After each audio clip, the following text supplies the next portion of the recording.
It's time for Fibber McGee and Molly.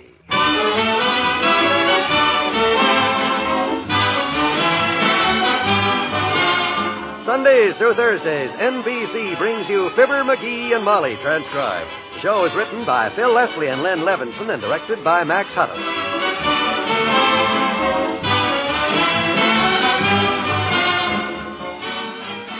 We'll be into our story in just a moment.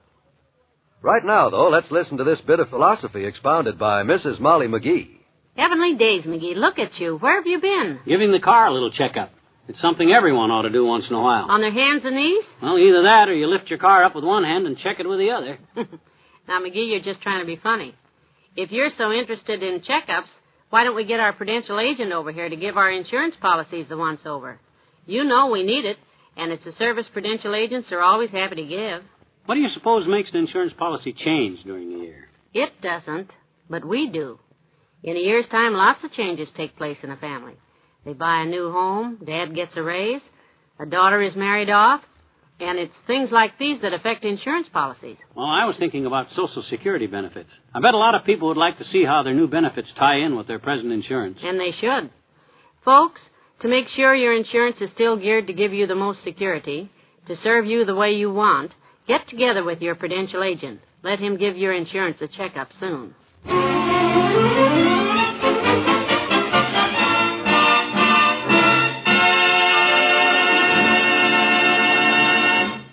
We come now to that lovely time of day when the housekeeping chores are finished, the breakfast dishes are washed, and it's not quite time to start fixing lunch. The moment when the housewife says, Oh, it's good to sit down and relax for a minute. Hey, Molly. Where are you, Molly? Here we go. In the living room, McGee, relaxing for a minute. Where are you? Upstairs. I was cleaning out my top drawer in the bureau. I run across this old wallet that I retired the first of the year. Oh, yes, when you got the new one for Christmas. I've been looking through it, just in case I might have forgot to take out the currency or maybe left a $10 bill stashed in the secret compartment. Well? I was right. Really? Yeah, nothing. And it's as empty as Uncle Dennis's bottle collection. I figured it would be, but you never know. Nothing in the secret compartment, huh? He didn't have one. Unless some pickpocket slipped the wallet off my hip at some time or other and stole what was in the secret compartment and the secret compartment itself and slipped it back on my hip without me knowing. Any pickpocket that talented doesn't need to hang around your hip. He could get a job on television. Oh, on, what's my line? No, I was thinking of the U.S. Steel Hour. Oh, touche, my dear, touche. That's a French expression meaning I'm stuck for the drinks. What'll it be, root beer? Now, what's that? Slip of paper fell out when you were shaking the wallet. Here. Let's see. Wistful Vista 9312. Wonder what that could be. Could be a phone number. I bet it is. Sounds kind of familiar. Wistful Vista 9312. Oh, I know. That's Kramer's drugstore. No, that's 9213. You sure? Kramer's sticker's on the cover of the phone book. Take a look. I'll just do that, because if this ain't Kramer's number... Oh, you're right. I'll be doggone. I wonder who the heck's phone number that could be. Well, if you don't remember, and if you think it's worth the trouble... Hey, I got it. I just figured out a way to find out. Why don't you just call the number and ask? Oh, you figured out the way, too, huh? It wasn't easy, mind you, but I did. Mm-hmm. I was always good in school at hard problems like this. Grocery boy! Oh, him. Hi, kids. I brought your order, daughter. I left it on the sink. Just popped my head in to say I can't stay, so don't go warming any coffee or shoving donuts or pie or Danish prune ring at me, 'cause I haven't got time. Just relax, boy. Relax. We didn't intend to. Besides, we haven't got any Danish prune ring anyhow. Oh, yes, you have, daughter. What? On special today. Just 53 cents. So I added it onto your order. Well, you've got a lot of crust. Got to get rid of 7 more of these Scandinavian strudels, or I won't get no bonus. What's the bonus? A free trip to Copenhagen? No, Mr. Gonzalez, he said... Gonzalez? How'd he get in there? Mr. Gonzalez is the Danish prune ring king, and he's given me a set of bongo drums if I sell 50 prune rings. Bongo drums? So I can go into the mambo dancing business, Johnny. Oh. I may be the first in town to introduce the Abalajanja or the Cha-Cha. Abalajanja or Cha-Cha? The very latest steps. Real West Indian twisters, sister. Back to the mambo right off on the floor. Me and Bessie, we're taking a correspondence course. Postman is helping us over the complicated portions. Yeah? Abalajanja, no pericoma, but Abalajanja, Abalajuja, Lepatapatagi, hasta la pasta, and Abala... Go on. Can't, daughter. That's as far as the lessons have went so far. Oh, fine. Luckily, when we come to the end of the lesson, I had both feet on the floor. But Bessie was up on one toe, had her hip in freewheeling position, and her fingers was snapping like crazy. And there she stands till the next lesson gets here. Aw. Sure be glad to see the postman tomorrow, and so will Bessie. So long, kids. Have fun with your prune ring.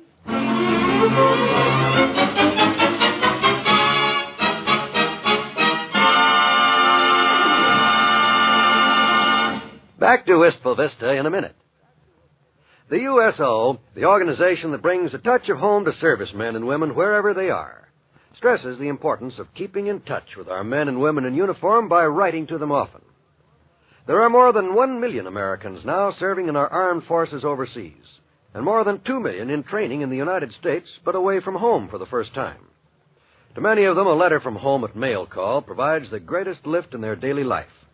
It boosts morale and lends added personal meaning to their service to their country. Neither the USO nor the U.S. Department of Defense wishes to encourage the writing of letters to strangers. But that serviceman or woman who is a relative or friend, a former co-worker, or member of your church will appreciate a letter.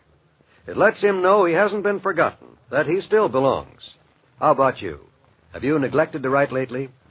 If you have, then why not make a special effort to get off a letter tonight? You can be sure it will be appreciated.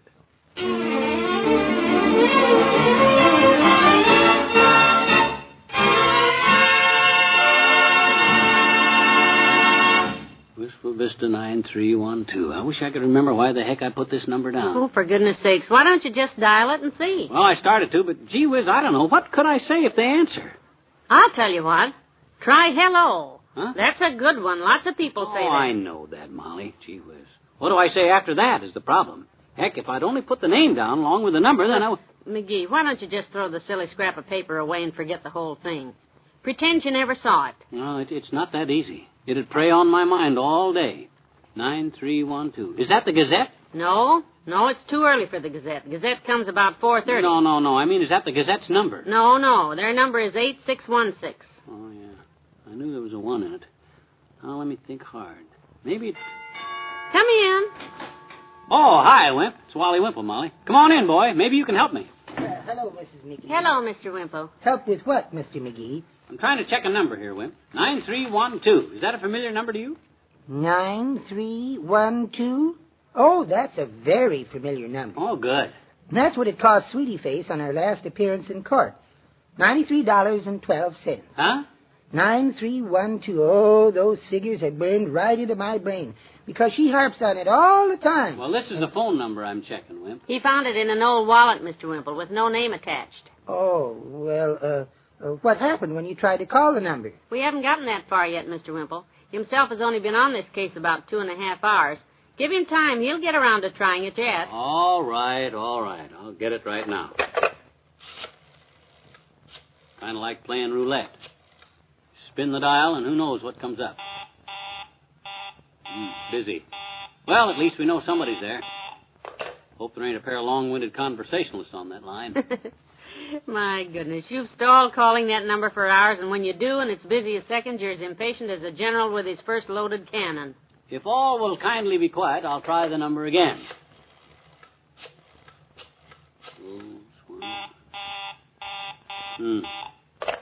But that's a couple of school kids reading the dictionary to each other. Would you like to relax with a glass of root beer or a cookie or something? No, I'd just like to get the answer to the solution of this mystery. I'll try it just once more.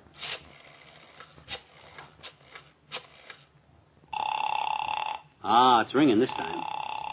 At last. How could they manage to say goodbye, hang up, and get so far away from the telephone between the time I got a busy signal and now? Say, maybe it's a party line, and nobody's home at your number. Maybe it was the party that was busy. That's a mighty negative attitude to take, Wimp. Sounds like nobody's home. Must have been the party line busy. Why don't you just forget the whole thing? Hey, I'm not licked yet. I'll just dial information and find out whose number this is. Hello, information? Kindly inform me who lives at Wistful Vista 9312. Oh, you can't? You mean to tell me you don't have your phones listed numberologically? Well, that's a heck of a way to run a railroad. And you call yourself information. McGee, the girl isn't to blame. It's the company. She shouldn't keep such company then. Look, sis, by George, if you can't give me the number, then connect me with the supervisor. Oh, you are the supervisor. Well, for the... Doggone it, I'm trying to find out whose number this is, and there must be someone... Oh, I got it. Supervisor, give me Mert. Yeah, she'll trace this thing down for me and... Aw, rats. No Mert? It's her day off. Now what do I do? Have you given any thought, Mr. McGee, to just tearing the number into teensy-weensy pieces and dropping it down a sidewalk grating? Frankly, Wimp, at this point, yes. I'm going to give it one more try. I'll dial that number once more, and if nobody answers this time... Hello? Oh, I got him. This Wistful Vista 9312? Oh, good. How are you? Oh, that's good. Who is it? I don't know yet. It's a woman's voice. Oh, a woman, huh? Uh-oh. Elderly woman, kiddo. Sounds old. Elderly, you know, an older woman. Oh, yes, ma'am. I've been trying to get you, ma'am, all afternoon, but... ma'am? Who am I? Who is she? That's what we want to know. Well, my name is McGee, ma'am. F. McGee. Who am I speaking to? Huh? I must want your daughter. What? Oh, dear. Oh, no, lady, I don't want your daughter. No, don't call her. Says I must want her daughter, Molly. So I gathered. I don't know anybody's kiddo daughter, or anybody's daughter kiddo. I don't know who the daughter... Well, gee whiz, This terrible. He'll talk himself into the biggest mess. Maybe I better hang up, Molly. Hello, hello? Who? Oh, is that you, Mert? Oh, am I glad. Heavenly days, it's Mert's home phone number. Yeah, I remember now. I got it from her once so I could call her any time I had a number I didn't recognize, and she could phone the office and find out who it was for me. well, how's every little thing, Mert? Oh, it is, eh?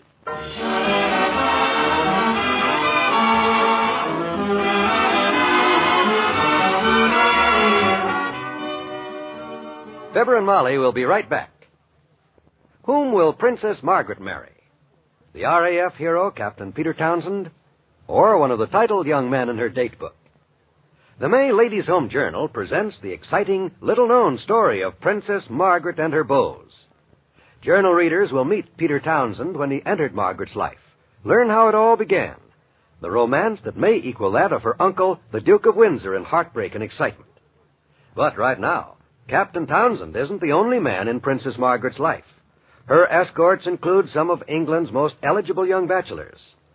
And you'll be surprised when you learn how much red tape a young man goes through to date the blue-eyed princess, including the necessary arrangements with theaters and nightclubs for a royal visit. You'll want to read all about Princess Margaret and her beaux in the Ladies' Home Journal, now at your newsstand.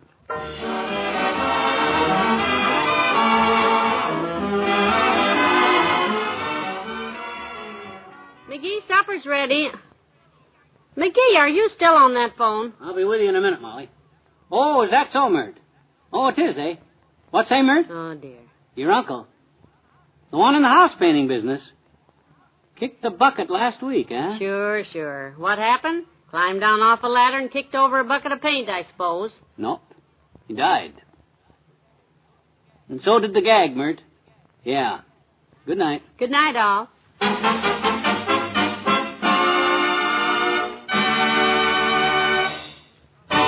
Fibber McGee and Molly is an NBC Radio Network production transcribed, with Bill Thompson as the old-timer and Wallace Wimple.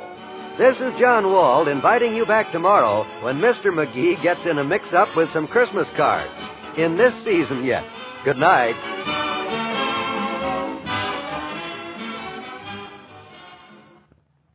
Laugh with Throckmorton P. Gildersleeve, the great Gildersleeve, that is, tonight on the NBC Radio Network.